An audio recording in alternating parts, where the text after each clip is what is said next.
There is so much going on in the Charlie Kirk case, and I've been doing my absolute best to bring you guys as many updates as possible.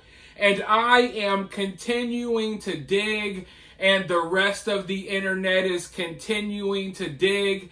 And just in a few short days, the internet, me, a lot of you guys, we have all managed to find so much.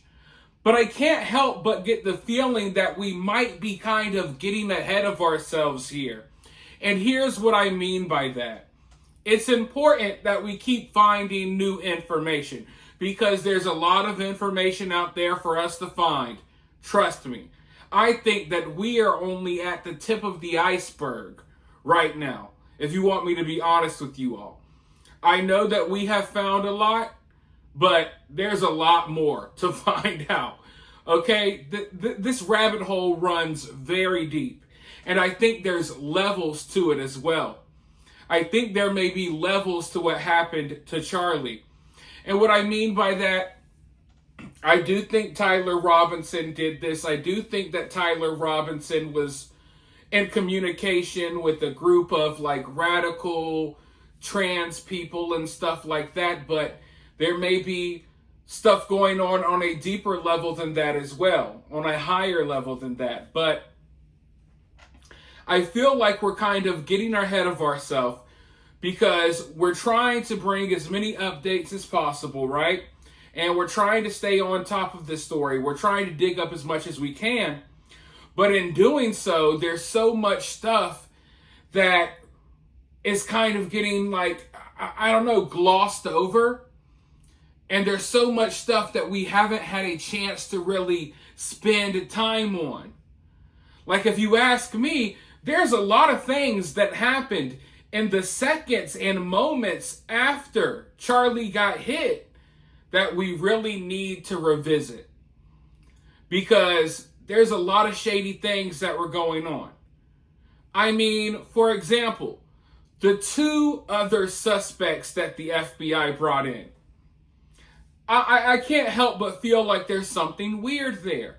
What are the odds that after one of the biggest assassinations in American history, there just so happens to be some random guy riding around with an airsoft rifle in view, invisible view, just riding around with an airsoft rifle in the area? You know what I mean? That's one of the guys that they brought in that they thought may have did it. And that's just weird. Maybe it's a coincidence, sure. But also, the old man. And I've talked to you about this old man. The old man was the first guy they arrested. And I feel like they would have caught Tyler sooner if it was not for that old man. Because, you see, the old man was not just some random guy that they decided, hey, we think this old man did it, let's take him down. That's not how it happened at all. The old man confessed to doing it right there on the spot. He said that he's the one who did it.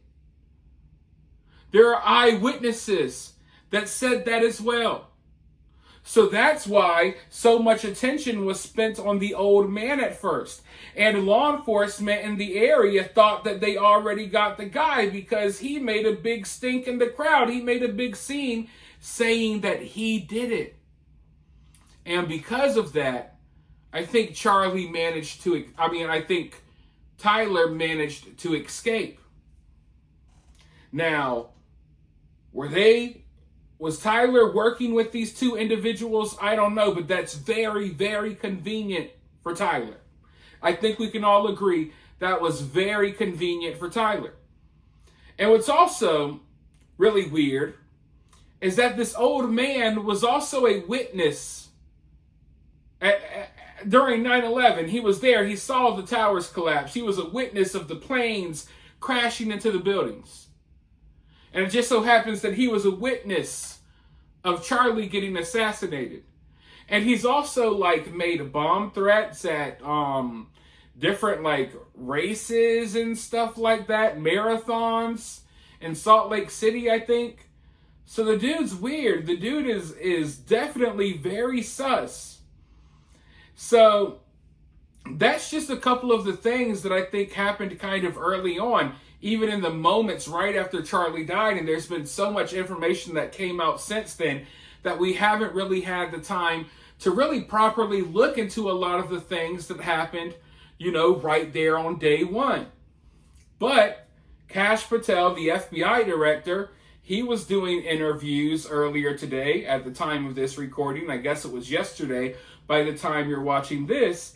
And they questioned him about these two first suspects. They questioned if they thought that they may be distractions or something. And, well, here's what he had to say. Let's roll the clip. And just follow. Do you think that guy was part of the plot to distract you while this guy got away? Do you think there's any connection between two of those people that stood up and acted crazy at that moment?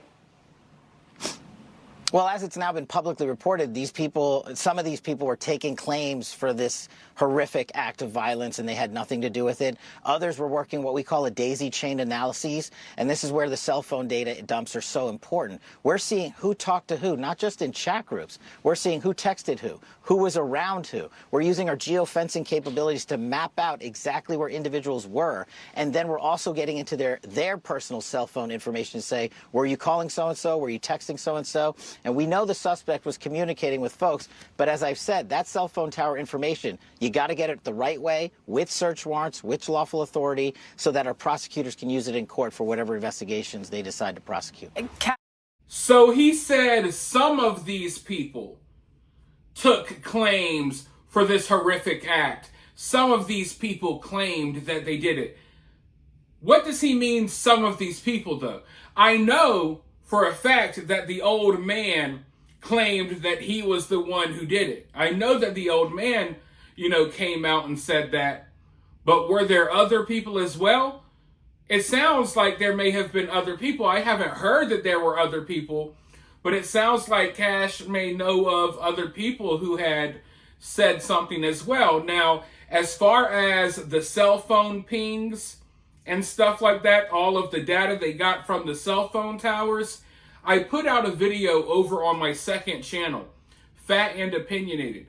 Go over there and subscribe and go check out that video. I go into more detail about that because from what Kash Patel says, they were able to use these cell phone towers to not only, basically find all of the locations where Tyler's been going and to basically retrace Tyler's steps before and after the attack on Charlie. But he said that they also used cell phone towers to ping the location of other people who Tyler was in communication with. So I'm wondering if through this cell phone data and using these towers to ping these cell phones, is there a possibility that they will be able to figure out if Tyler was ever around or kind of talked to or brushed shoulders with the other two potential suspects that they arrested at first or brought in at first, the old man and the guy with the airsoft rifle? I would like to know if they were ever in close proximity to each other. Were they ever in communication with each other? I would like to know that for sure. Because something about them, it just doesn't seem right to me. But maybe it's all a big coincidence. Maybe the old guy saw the towers fall and he saw Charlie get assassinated and he's just been at all of these different catastrophes in September. Really weird indeed. But Kash confirms. We don't know if it's the old man and the guy with the airsoft rifle, but Kash confirmed right there that Tyler was talking to folks. He says we know he was talking to folks. And I know that he was, talking to people in the chat rooms and, the Discord groups and the Steam groups and the furry groups. I know all of that, but I get the sense that he's kind of referring to something else. I think he's referring to not the online communications. I think he's talking about other communications like potential phone calls, text messages, and maybe even in person, meetups or something along those lines. And, you know, all of that lines up with different things that we've already been hearing and things that I've reported to you guys, like the mysterious cars with the out-of-state license plates at Tyler's home. And the fact that on Discord, Tyler dropped the location of the rifle, hoping that someone was going to pick it up. So it really makes me think that Tyler at least thought that someone in the area may help him, or maybe they were helping him and they chickened out, or maybe they actually tried to help him and it didn't work out for them. I don't know. But there seems to be some communications going on. And I guess Kash Patel is aware of these communications. And I'm glad that he's going to be looking further into, I know they released them, but they need to look further into those 2 original guys that they brought in. Because there may be more to those stories. I don't think, I mean, obviously they're not the one who pulled the trigger, but they may have some sort of connection here. Because I think Tyler is connected to a lot of different people and a lot of different groups. So I guess we're going to have to wait and see. I'm going to keep digging. I'm going to keep looking into things as much as I possibly can. I want to hear from you guys, though, down in the comments below. While you're down there, hit that thumbs up, hit that subscribe, ring that notification bell, and I'll talk to you all very soon at the next one.